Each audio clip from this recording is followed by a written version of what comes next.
Postal ज्ञान क्लासेसमध्ये आपले स्वागत आहे. तुम्हाला माहिती आहे का, कॅनडा हा क्षेत्रफळाच्या दृष्टीने जगातील दुसरा सर्वात मोठा देश आहे, पण त्याची संपूर्ण लोकसंख्या अमेरिकेतील केवळ एका कॅलिफोर्निया राज्यापेक्षाही कमी आहे. बापरे, हे खरोखरच आश्चर्यकारक आहे. म्हणजे भूगोल हा असाच अचंबित करणाऱ्या तथ्यांनी भरलेला विषय आहे. हो ना. आणि आजच्या या डीप डाईव्ह सत्रामध्ये आपण अशाच रंजक आणि परीक्षेच्या दृष्टीने अत्यंत महत्त्वाच्या विषयावर चर्चा करणार आहोत. ही चर्चा आपण पोस्टल ज्ञान क्लासेसद्वारे post office departmental promotional examinations म्हणजेच LDCच्या तयारीसाठी दिलेल्या लेक्चरच्या माहितीवर आधारित करत आहोत. नक्कीच. आणि LDCE परीक्षेच्या तयारीसाठी पोस्टल ज्ञान क्लासेसच्या या नोट्स खरोखरच अत्यंत उपयुक्त आहेत, कारण यात एकही महत्त्वाचा मुद्दा सुटलेला नाहीये. अगदी बरोबर. आजचे आपले उद्दिष्ट आहे जगाच्या भूगोलाचा म्हणजेच वर्ल्ड जॉग्राफीचा सखोल अभ्यास करणे. पण आपण केवळ तथ्य वाचणार नाही आहोत, तर ती तशी का आहेत हेही समजून घेणार आहोत. आणि तथ्यात्मक माहिती समजून घेणं अत्यंत निर्णायक ठरू शकतं. खरंय. पाठांतर करण्यापेक्षा जर आपण या तथ्यांमागचं कारण समजून घेतले तर परीक्षेत चूक होण्याची शक्यताच उरत नाही. चला तर मग जगाचा अभ्यास करण्यासाठी सर्वात आधी मुख्य भूमी म्हणजेच खंडांचा अभ्यास करण्यापासून सुरुवात करूया. हो, ती एक चांगली सुरुवात ठरेल. मला नेहमी असं वाटतं की पर्वत आणि नद्या या खंडांच्या पाठीचा कणा आणि रक्तवाहिन्या असल्यासारख्या आहेत. त्यांच्याशिवाय खंड म्हणजे केवळ एक सपाट जमिनीचा तुकडा राहील. पण माझा प्रश्न असा आहे की आपण खंडांची व्याप्ती आणि त्यांची मुख्य वैशिष्ट्ये कशी लक्षात ठेवतो? बरं, हे समजून घेण्यासाठी आपण एक सोपी पद्धत वापरू शकतो. आपण प्रत्येक खंडाचा विचार त्याच्या सर्वात मोठ्या देशाच्या, सर्वोच्च शिखराच्या आणि सर्वात लांब नदीच्या संदर्भात करूया. या 3 गोष्टी त्या खंडाची ओळख ठरवतात. आशियातील सर्वात मोठा देश चीन आहे. इथले सर्वोच्च पर्वत शिखर माउंट एव्हरेस्ट आहे, ज्याची उंची 8,848 मीटर इतकी अवाढव्य आहे. आणि नदी कोणती? आशियातील सर्वात लांब नदी यांग्त्सी आहे. ही नदी केवळ लांब नाही, तर चीनच्या अर्थव्यवस्थेचा तो एक मोठा आधारस्तंभ आहे. हे रंजक आहे. आशियाची व्याप्ती खरोखरच अफाट आहे. मग आफ्रिका खंडाचे काय? तिथे तर वाळवंट आणि जंगले दोन्ही आहेत ना? होय, आफ्रिका खंड भौगोलिकदृष्ट्या खूप वैविध्यपूर्ण आहे. आफ्रिका खंडात अल्जेरिया हा क्षेत्रफळाने सर्वात मोठा देश आहे. तिथे माउंट किलिमांजारो हे सर्वोच्च शिखर आहे, ज्याची उंची 5,895 मीटर आहे.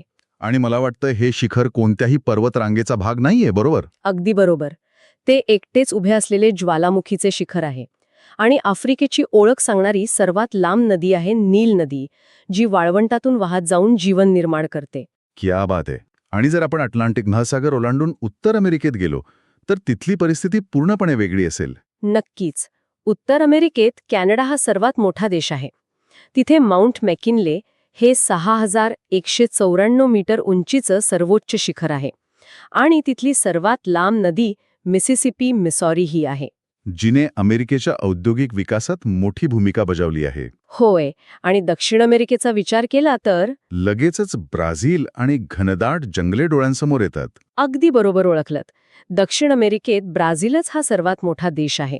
तिथे अकांकागुआ हे 6,960 मीटर उंचीचे सर्वोच्च शिखर आहे, जे अँडीज पर्वतरांगेत आहे. आणि नदी अर्थातच अमेझॉन असेल. हो, जगातील सर्वात मोठी आणि खंडातील सर्वात लांब नदी अमेझॉन तिथेच आहे. अमेझॉनमध्ये इतकं पाणी आहे की जगातील इतर मोठ्या नद्यांचे पाणी एकत्र केले तरी ते अमेझॉनच्या पाण्यापेक्षा कमीच भरेल. बापरे, अमेझॉनचा आकार खरोखरच थक्क करणार आहे. युरोप, ऑस्ट्रेलिया आणि अंटार्क्टिकाबद्दल आपल्या नोट्स काय सांगता? युरोपमध्ये रशिया हा सर्वात मोठा देश आहे. माउंट एल्ब्रुस हे 5,642 मीटर उंचीचे युरोपमधील सर्वोच्च शिखर आहे आणि वोल्गा नदी तिथली सर्वात लांब नदी आहे. आणि ऑस्ट्रेलिया? तिथे तर सगळंच वेगळं असतं. हो, ऑस्ट्रेलिया खंडात ऑस्ट्रेलिया हाच सर्वात मोठा देश आहे. तिथे माउंट कोस्चुस्को हे 2,228 मीटर उंचीचे शिखर आहे आणि मरे नदी तिथली सर्वात लांब नदी आहे. आणि अंटार्क्टिका? तिथे तर बर्फच बर्फ आहे. तरीही तिथे वन्सन मासिफ हे 5,140 मीटर उंचीचे सर्वोच्च शिखर आहे. आणि ओनेक्स ही तिथली सर्वात लांब नदी आहे, जी वर्षातील काही महिनेच वाहते. 1 मिनिट, अंटार्क्टिकामध्ये हे नदी आहे? काहीही? हे मला खरोखरच माहीत नव्हतं. हेच या भूगोलाच्या अभ्यासाचे सौंदर्य आहे. हो ना. आणि इथून पुढची माहिती खरोखरच खूप कुतूहल निर्माण करणारी आहे. खंडांनंतर आपण त्यावरील देशांकडे वळूया. मगाशी मी जे कॅनडाचे उदाहरण दिले तसाच एक मोठा विरोधाभास देशांचे क्षेत्रफळ आणि त्यांची लोकसंख्या यात दिसून येतो.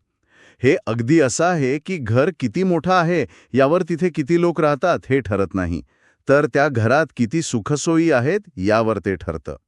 तुम्ही दिलेलं हे घराचं उदाहरण अगदी चपखल आहे.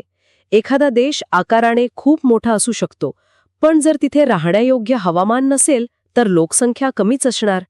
आपण आधी क्षेत्रफळानुसार जगातील सर्वात मोठ्या देशांची यादी पाहूया. बरं. पहिल्या क्रमांकावर रशिया आहे, त्यानंतर कॅनडा, चीन, America, Brazil, Australia, Bharat, Argentina, Kazakhstan आणि 10व्या क्रमांकावर अल्जेरिया आहे. म्हणजे रशिया आणि कॅनडा सर्वात मोठे आहेत, पण तिथला बहुतांश भाग अतिशय थंड असल्याने तिथे राहणे कठीण आहे. अगदी तसंच. आणि म्हणूनच जेव्हा आपण लोकसंख्येचा विचार करतो तेव्हा हे चित्र पूर्णपणे उलट होतं. लोकसंख्येनुसार जगातील सर्वात मोठ्या देशांमध्ये भारत पहिल्या क्रमांकावर आहे. त्यानंतर चीन, America, Indonesia, Pakistan, Brazil, Bangladesh, Russia, Japan आणि नायजेरिया यांचा क्रमांक लागतो. इथे एक गोष्ट लक्षात घेण्यासारखी आहे. बांगलादेश हा क्षेत्रफळाने खूप लहान देश आहे. पण तो गंगा आणि ब्रह्मपुत्रा नद्यांच्या सुपीक प्रदेशात असल्याने लोकसंख्येच्या यादीत तो रशियाच्याही पुढे आहे. हाच तो भूगोलाचा मानवी जीवनावर होणारा परिणाम. हे आकडे खरोखरच डोळे उघडणारे आहेत. मोठ्या देशांबद्दल माहिती मिळाली, पण जगातील सर्वात छोट्या देशांचं काय? क्षेत्रफळानुसार सर्वात छोट्या देशांची यादी पाहिलीत तर युरोपमधील व्हॅटिकन सिटी सर्वात लहान आहे. हा रोम शहराच्या आत असलेला एक छोटासा भाग आहे. त्यानंतर Monaco, Nauru, Tuvalu, San Marino, Liechtenstein, Marshall द्वीप, सेंट किट्स आणि नेव्हिस, मालदीव आणि माल्टा येतात. हे बहुतांश छोटे देश बेटांवर वसलेले आहेत असं दिसतंय. हो, आणि लोकसंख्येनुसार सर्वात छोट्या देशांमध्ये व्हॅटिकन सिटी पुन्हा पहिल्या क्रमांकावर आहे. तिथे प्रामुख्याने धर्मगुरू राहतात.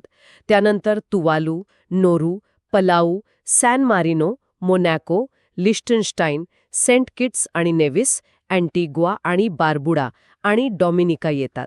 आपण मगाशी बांगलादेशातील नद्यांच्या खोऱ्यांचा उल्लेख केला. यावरून आपण पुढच्या मुद्द्याकडे वळूया. लोकसंख्या नेहमी जिथे पाण्याचा स्रोत असतो तिथेच स्थिरावते. शेती, पिण्याचं पाणी आणि दळणवळणाची सोय हीच त्यामागची कारणं आहेत. होय, आणि परीक्षार्थी मित्रांनो, आता एका छोट्या क्विझची वेळ झाली आहे. आपण सर्वांनीही कुठेतरी ऐकलेलंच असतं. चला, ज्ञानाची चाचणी घेऊया. जगातील 3 अत्यंत महत्त्वाची शहरे म्हणजेच लंडन, न्यूयॉर्क आणि पॅरिस ही कोणत्या नद्यांच्या काठी वसली आहेत? हा प्रश्न खूप छान आहे. आपल्या LDC स्रोतानुसार इंग्लंडची राजधानी लंडन हे टेम्स नदीच्या काठी आहे. न्यूयॉर्क शहर हडसन नदीच्या काठी आहे आणि पॅरिस हे सीन नदीच्या काठी वसलेले आहे. अचूक. पण ह्या 3 शहरांव्यतिरिक्त आपल्या पोस्टर ज्ञान क्लासेसच्या नोट्समध्ये अशी अनेक शहरं आणि नद्यांची सविस्तर यादी दिली आहे, जी परीक्षेसाठी अत्यंत महत्त्वाची आहे. हो, आपण या संपूर्ण यादीवर नजर टाकूया. इराकमधील ऐतिहासिक बसरा शहर, दजला आणि फरात म्हणजेच टायग्रेस आणि युरेटस नद्यांवर आहे. जर्मनीतील बर्लिन, स्प्री नदीवर, कॅनडातील मॉन्ट्रियाल, सेंट लॉरेन्सवर आणि रशियातील कीव, नीपर नदीवर आहे. रशियातील कीव स्रोतानुसार हे असंच लक्षात ठेवायचं आहे. बरोबर. म्यानमारचे रंगून, इरावदी नदीवर, युगोस्लावियाचे बेलग्रेड आणि ऑस्ट्रियाचे व्हिएना ही दोन्ही शहरे डॅन्यूब नदीवर आहेत. ऑस्ट्रेलियातील पर्थ, स्वान नदीवर, अमेरिकेतील सेंट लुईस, मिसिसिपीवर आहेत. आणि पोर्तुगालमधील लिस्बन टेगसवर, जपानचे टोकियो अराकावा नदीवर आणि आयर्लंडचे डब्लिन लिफी नदीवर आहे. थांबा, ही यादी मोठी आहे, पण यात एक साम्य आहे. ही सर्व शहरे त्यांच्या देशांचे केंद्र आहेत. कॅनडातील ओटावा आणि क्यूबॅक ही दोन्ही शहरे सेंट लॉरेन्स नदीवर आहेत. जर्मनीतील बॉन आणि कोलोन राईन नदीवर आहेत. ऑस्ट्रेलियाचे सिडनी डार्लिंग नदीवर, जर्मनीचे डेन्झिंग आणि पोलंडचे वॉर्सॉ विस्टुला नदीवर आहेत. म्हणजे जिथे व्यापार चालतो तिथे नदी असणं अनिवार्य होते. म्हणूनच रशियाचे लेनिनग्रॅड नेवा नदीवर, स्टालिनग्रॅड आणि मॉस्को अनुक्रमे वोल्गा आणि मोस्कवा नदीवर आहेत. जर्मनीचे हॅम्बर्ग एल्बे नदीवर, अमेरिकेचे शिकागो नदीवरच आहे आणि इंग्लंडचे लिव्हरपूल मर्सी नदीवर आहे. इजिप्तमधील अस्वान, काहिरा आणि सुदानमधील खार्तूम ही तिन्ही शहरे नील नदीवर वसलेली आहेत ना? हो, चेक प्रजासत्ताकचे प्राग वल्टावा नदीवर, अमेरिकेचे वॉशिंग्टन पोटोमिक नदीवर आणि इटलीचे रोम टायबर नदीवर आहे. आशियातील नद्यांचा विचार केला तर पाकिस्तानमधील कराची सिंधू नदीवर आणि लाहोर रावी नदीवर आहे.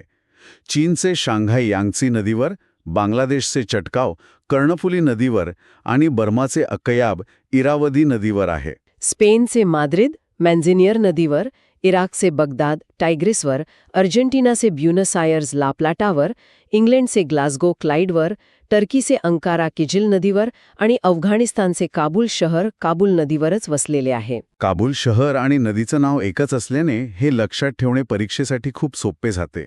आणि या शहरांइतकीच रंजक आहेत त्यांची भौगोलिक टोपणनावे. आफ्रिकेला अंधकाराचा महाद्वीप म्हटले जाते कारण बरीच शतके युरोपियन शोधकांना आफ्रिकेच्या अंतर्गत भागाची माहिती नव्हती. बेल्जियमला युरोपचा आखाडा म्हणजे कॉकपिट ऑफ युरोप म्हटले जाते कारण तिथे अनेक मोठी युद्धे लढली गेली आहेत. लाओसला हत्तींचा देश तर थायलंडला पांढऱ्या हत्तींचा देश म्हणतात. आणि शिकागो हवेचे शहर किंवा विंडी सिटी म्हणून ओळखले जाते. इजिप्तला नील नदीची देणगी म्हणतात कारण नील नदी नसती तर इजिप्त फक्त एक वाळवंट राहिले असते. बहरीनला आयर्लंड ऑफ पर्ल्स आणि रोम शहराला 7 पर्वतांचे नगर तसेच इटर्नल सिटी अशी नावे आहेत कारण ते 7 टेकड्यांवर वसले आहे. हे तर खरोखरच रंजक आहे. क्युबाला साखरेचा वाडगा म्हणतात कारण तिथे साखरेचे प्रचंड उत्पादन होत असे. ऑस्ट्रेलियाला कांगारूंचा देश आणि विचित्र महादेश म्हणतात कारण तिथले प्राणी अगदी वेगळे आहेत. न्यूझीलंडला दक्षिणचे ब्रिटन म्हणतात. ऑक्सफर्डला स्वप्नवत मनोऱ्यांचे शहर, केंट काउंटीला इंग्लंडचे उद्यान आणि स्वित्झर्लंडला युरोपचा स्वर्ग तसेच युरोपचे हृदय म्हटले जाते. सिंगापूर हे पूर्वेचे मोती आहे. भूतान वज्रपाताचा देश आहे कारण तिथे भयानक वादळे येतात आणि फिनलंड हा सरोवरांचा देश आहे. पामीरच्या पठाराला जगाचे छत म्हटले जाते कारण ते अतिशय उंचावर आहे. ह्वांग हो नदीला चीनचा शोक म्हणतात कारण या नदीच्या विनाशकारी पुरामुळे मोठी जीवितहानी होत असे. सॅन फ्रान्सिस्को हे स्वर्णिम द्वाराचे शहर आहे. ब्राझीलला सापांचा देश आणि तिबेटमधील लहासाला निषिद्ध शहर म्हणतात. व्हेनिस हे कालव्यांचे नगर आहे. दक्षिण कोरिया हा प्रभातेच्या शांतीचा देश आहे आणि क्विटो हे सदाबहार शहर आहे. जिब्राल्टरला भूमध्य सागराची किल्ली म्हणतात. उत्तर अमेरिकेच्या प्रॅरीज मैदानाला संसारचे रोटी भांडार म्हणतात कारण तिथे गव्हाचे प्रचंड उत्पादन होते. झांजिबारला लवंगांचे बेट आणि म्यानमारला पॅगोडाचा देश म्हणतात. उकी युरोपचा रुग्ण म्हणून ओळखला जात असे तर जपान सूर्योदयाचा देश आहे कारण तो पूर्वेकडे आहे. बाल्कन राज्यांना युरोपचा दारुगोळाचा पिंप म्हणतात कारण पहिल्या महायुद्धाची ठिणगी तिथेच पडली होती. येरुशलम ही पवित्र भूमी आहे. आयर्लंड मर्कट बेट आहे आणि न्यूयॉर्कला उंच मनोऱ्यांचे शहर आणि एम्पायर सिटी अशी ओळख आहे. पॅरिसला फॅशनची नगरी, नॉर्वेला मध्यरात्रीच्या सूर्याचा देश आणि दक्षिण आफ्रिकेला सोने आणि हिऱ्यांचा देश म्हटले जाते. ही सर्व टोपण नावे म्हणजे एक आरसाच आहेत. अगदी बरोबर. आता एक महत्त्वाचा प्रश्न निर्माण होतो की या देशांचा प्रशासन कसे चालते. प्रत्येक देशाची राजधानी आणि त्यांचे चलन हे अत्यंत महत्त्वाचे घटक आहेत. होय, जर राजधानी हा देशाचा मेंदू असेल जिथून सर्व निर्णय घेतले जातात तर चलन हे त्याचे रक्त असते. चला तर मग आशिया खंडातील देशांच्या राजधान्या आणि चलनांची यादी समजून घेऊया. भारताची राजधानी नवी दिल्ली आणि चलन रुपया आहे. पाकिस्तानची राजधानी इस्लामाबाद आणि चलन रुपया आहे. नेपाळची राजधानी काठमांडू आणि चलन रुपया. श्रीलंका राजधानी श्री जयवर्धनेपुरा कोटे, चलन रुपया. बांगलादेशची राजधानी ढाका आणि चलन टका आहे. भूतानची राजधानी थिम्पू आणि चलन न्यूल्ट्रम आहे. म्यानमारची राजधानी नायपीडा आणि आपल्या पोस्टल ज्ञानच्या स्रोतानुसार इथले चलन रुपया असे दिलेले आहे. एक मिनिट, म्यानमारचे चलन रुपया म्हणून दिले आहे का? हे खूप रंजक आहे कारण सामान्यतः आपण तिथे वेगळे चलन ऐकतो. पण जर LDCEच्या या नोट्समध्ये तसे दिले असेल तर उमेदवारांनी नक्कीच ही नोंद तशीच लक्षात ठेवली पाहिजे. हो, परीक्षेसाठी स्रोतातील माहितीच अंतिम मानायची आहे.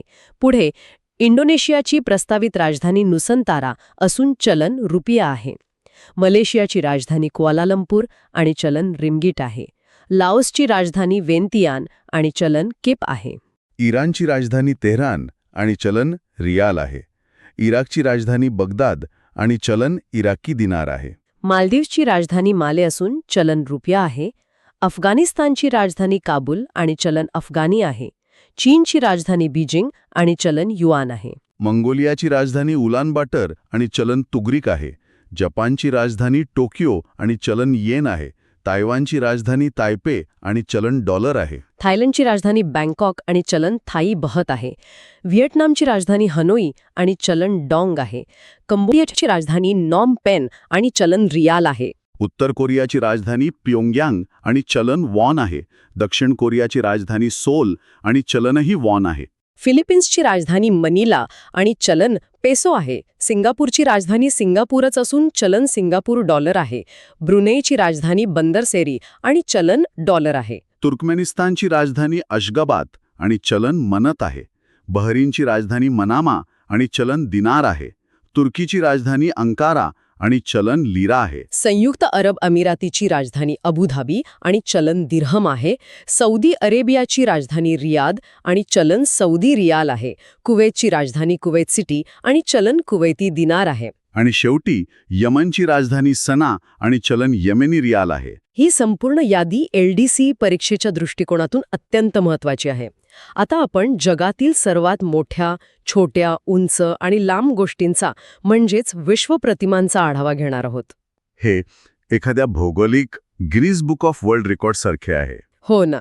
क्षेत्रफळाच्या दृष्टीने सर्वात मोठा देश रशिया आहे, तर सर्वात छोटा देश व्हॅटिकन सिटी आहे. सर्वाधिक लोकसंख्या असलेला देश भारत आहे आणि सर्वाधिक मतदार संख्या असलेला देशही भारतच आहे. सर्वात कमी लोकसंख्या घनता असलेला देश मंगोलिया आहे, तर सर्वात जास्त लोकसंख्या घनता सिंगापूरमध्ये आहे. सर्वाधिक लोकसंख्येचे शहर जपानचे टोकियो आहे आणि सर्वात कमी लोकसंख्येचे शहर व्हॅटिकन सिटी आहे. क्षेत्रफळानुसार सर्वात मोठे शहर लंडन आहे. जर आपण सीमांच्या बाबतीत बोलायचं झाले तर सर्वात लांब सीमा असलेला देश कॅनडा आहे आणि सर्वात छोटी सीमा जिब्राल्टरची आहे. आणि सर्वाधिक देशांची सीमा जोडलेला देश चीन आहे, ज्याच्या सीमा तब्बल 13 देशांशी भिडलेल्या आहेत. सर्वात मोठं बेट ग्रीनलँड आहे. सर्वात मोठं द्वीपकल्प अरब द्वीपकल्प आहे आणि सर्वात मोठा द्वीपसमूह इंडोनेशिया आहे. सर्वात मोठे नदीबेट भारतातील आसाममधील माजुली हे आहे, जे ब्रह्मपुत्रा नदीवर आहे. सर्वात मोठा डेल्टा सुंदरबन आहे. सर्वात लांब नदी इजिप्तमधील नील नदी आहे, पण रुंदी आणि पाण्याचा साठा या दृष्टीने सर्वात मोठी नदी दक्षिण अमेरिकेतील अमेझॉन आहे. सर्वात छोटी नदी अमेरिकेतील डी नदी आहे. आता इथे खूप महत्वाची नोंद घ्या. आपल्या पोस्टल गॅनच्या स्रोतातील माहितीनुसार सर्वात मोठा महासागर हा दक्षिण चीन सागर असा दिलेला आहे. थांबा, दक्षिण चीन समुद्र हा सर्वात मोठा महासागर कसा? प्रशांत महासागर नाही का? हा एक अतिशय रास्त प्रश्न आहे. सामान्य भूगोलात आपण प्रशांत महासागर वाचतो, पण हे खूप महत्वाचे आहे की आपल्या LDCEच्या पोस्टल गॅन्स क्लासेसच्या या विशिष्ट स्रोतामध्ये दक्षिण चीन सागर असाच उल्लेख आहे. अच्छा, म्हणजे परीक्षार्थींनी गोंधळून न जाता स्रोतामध्ये दिलेले हेच तथ्य परीक्षेसाठी लक्षात ठेवायचे आहे. हो, अगदी. सर्वात मोठी खाडी बंगालची खाडी आहे. सर्वात लांब उपनदी ॲमेझॉनची उपनदी मेडिरा आहे. सर्वात व्यस्त व्यावसायिक नदी जर्मनीतील राईन नदी आहे आणि सर्वात लांब अंतसागरीय नदी क्रोमवेल धारा आहे. सर्वात लांब मुहाणा रशियातील ओब नदीचा मुहाणा आहे. आता मानवनिर्मित चमत्कारांकडे वळूया. सर्वात मोठा कालवा सुएझ कालवा आहे आणि सर्वात व्यस्त कालवा कील कालवा आहे. सर्वात मोठे सरोवर रशियाचे कॅस्पियन समुद्र आहे. सर्वात मोठे गोड्या पाण्याचे सरोवर अमेरिकेतील लेक सुपिरियर आहे. सर्वात खोल सरोवर रशियाचे बैकाल सरोवर आहे. सरोवराच्या आत असलेले सर्वात मोठे सरोवर कॅनडामधील मेनिटू आहे. सर्वाधिक उंचीवर असलेले सरोवर टिटिकाका आहे आणि सर्वात मोठा खाजण ब्राझीलमधील लागुआ डॉस पॅटॉस आहे. सर्वात उंच धबधबा व्हेनेझुएलामधील एंजल धबधबा आहे. सर्वात रुंद धबधबा लाओसमधील खोन धबधबा आहे. सर्वात अरुंद समुद्रधुनी एंजिन सागरमधील समुद्रधुनी आहे आणि सर्वात रुंद समुद्रधुनी डेव्हिस समुद्रधुनी आहे.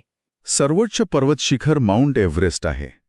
सर्वात उंच पर्वतमाला आशियातील हिमालय आहे आणि सर्वात लांब पर्वतमाला दक्षिण अमेरिकेतील अँडीज आहे.